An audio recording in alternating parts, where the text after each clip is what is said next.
Hey Zoo, it's me. I spent all day doing this.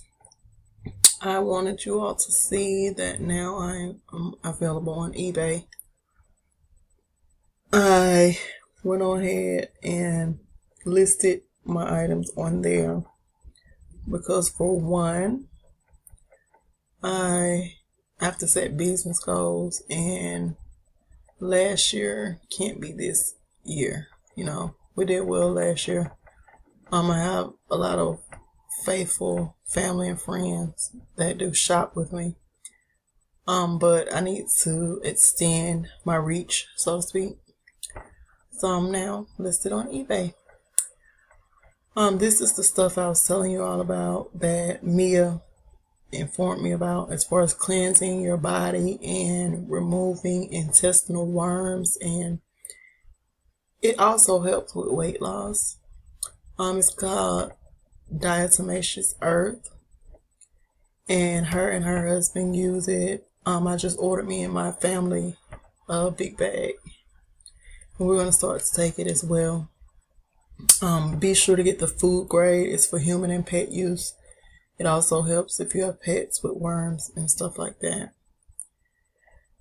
Now, again, these are the links to my PayPal. You can go there and purchase product. This is my donate button and my GoFundMe button as well.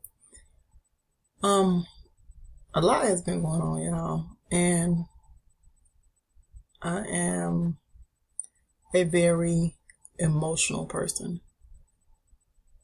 I am learning now to separate feelings, and before I do that, I have to get what's on my mind out, and that's just how I process. I'm a true believer. What they teach you in psychology is that everybody's feelings are valid. And that's why I always say you can learn from anyone. It can be the greatest scholar or a homeless person on the streets. You have to still put yourself in a position, no matter what level of knowledge you're at, to be able to learn from people that you encounter. But what I want to share with y'all is, the question, and I knew this was coming, but the question when I say, am I my brother's keeper? Like, are you your brother's keeper? I've been a member of many churches in my life. I'm just searching for the Creator. Like I said, I've been searching since I was a young girl. A lot of the stuff that was being taught, it just wasn't an absolute resolve that I felt comfortable sitting in one spot for years and years. If it does not level up to, my spirit being able to recognize, and when I say spirit, I use the word loosely, but your inward parts being able to recognize and, accept things, I just kept searching. But there was this one particular church that I joined. It was a small church. It was in Morrow, Georgia. And I'll never forget this. The pastor was Eric Walker. I met the pastor. I used to do security at a warehouse at the airport. And he was a truck driver. And his deacon used to come through there all the time. And he'd invite me to church. And I was like, just weird. Dude, gonna make me go to your church, Thanks for the invite, blah, blah, blah. So then he said, my pastor is out today, you can meet him, So in comes this other truck driver. And I was like, oh, that's cool. You a pastor that works? And, he started coming through more and more. I was able to recognize who he was, and we have conversations. So long story short, I ended up going to the church and becoming a member. And what I liked first was the accountability. If you were serving in the church, I was on the praise team, you would have to call him once a week and go over the scripture that you had read. And, if you had any questions, that's fine. But if not, tell them what you got out of it. Accountability. For two, it was something foreign to me. But all the churches that I have become members of over a lifetime, I've just heard horror stories as far as, the tithers. If you're tithing and, then something happens in your life where you need assistance, then there's no assistance available, no funds available or allocated for that purpose, so to speak. So I wasn't big on asking churches for money because I already know. But there were people who share their stories or whatever. This one particular church, I was driving a school bus and we had fixed part-time hours at the time.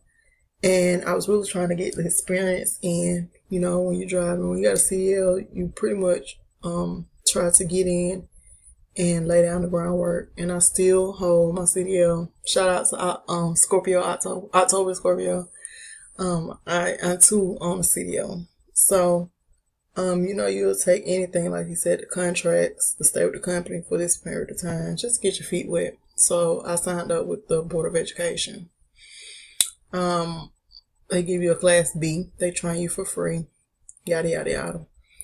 So I was low on food and gas, for that matter.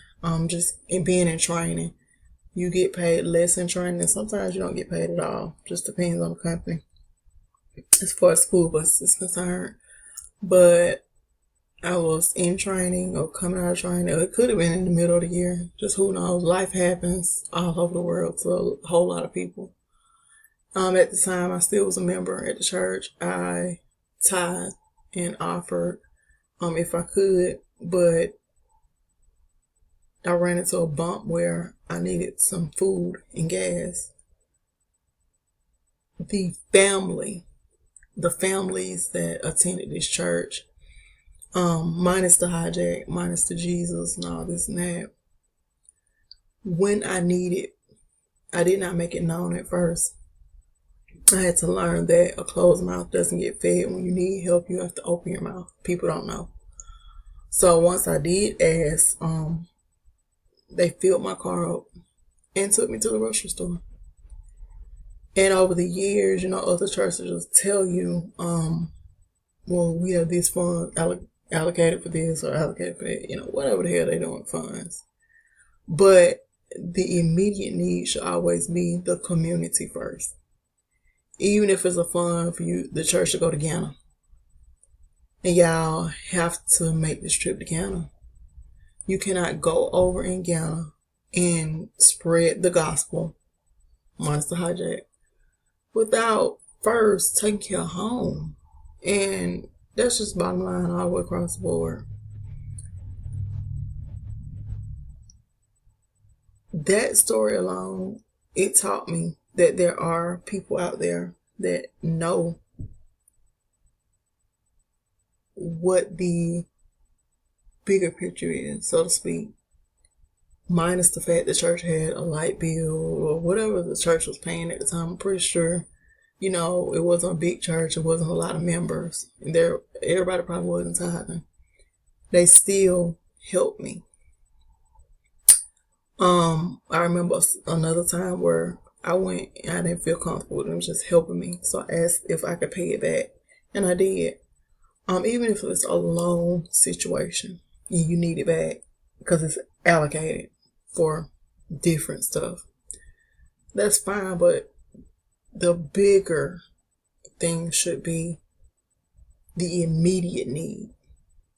And that's just bottom line. That doesn't take any special level of knowledge. That doesn't take rocket science. It's just the truth. Like the immediate need. Some stuff just boggles me. I don't understand it. I am not a vicious person. I don't have a big ego. So when anything is being put out there, I'm not putting anybody out there. I make suggestions.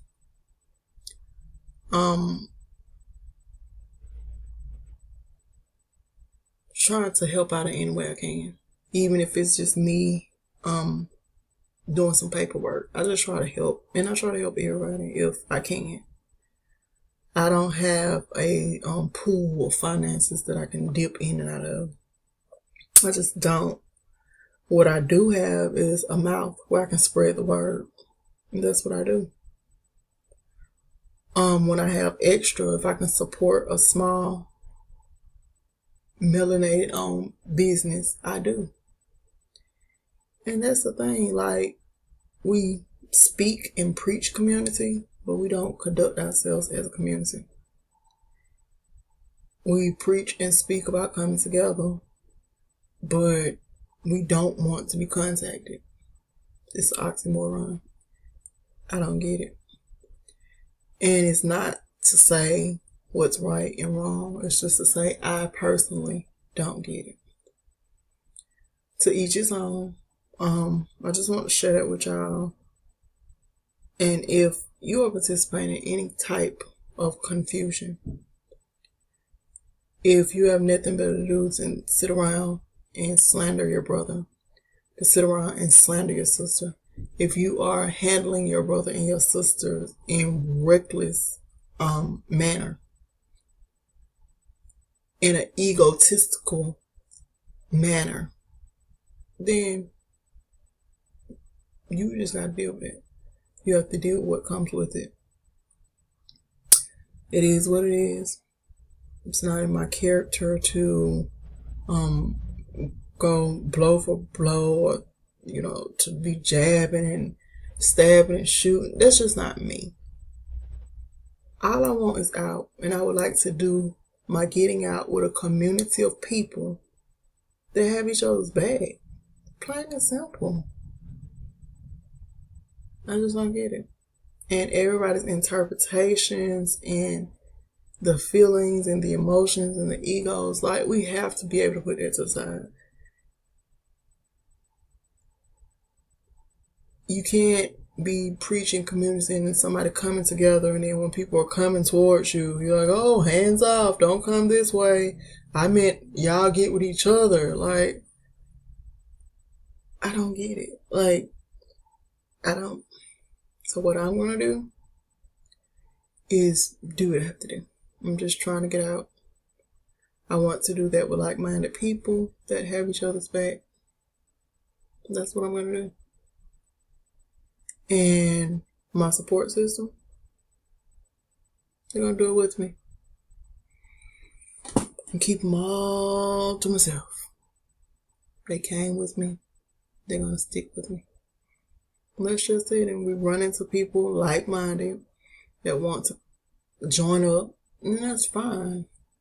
We don't have all the answers. No one has all the answers. But we do have to hold each other accountable. Like, people want to say and preach accountability, but then when it's time to be accountable and to preach community, and when it's time to be a community, it's like hands off. Say what you mean and mean what you say. That way, everything is direct and clear. And all this hood talk about lanes and this is that, our paths are different, but we're all traveling in the same direction. We're supposed to be a community. We're supposed to be holding each other accountable. We're supposed to be working towards a common goal.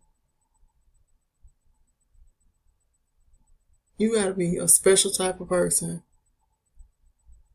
to try to attack somebody who isn't attacking. That's crazy. Like I said, to each his own.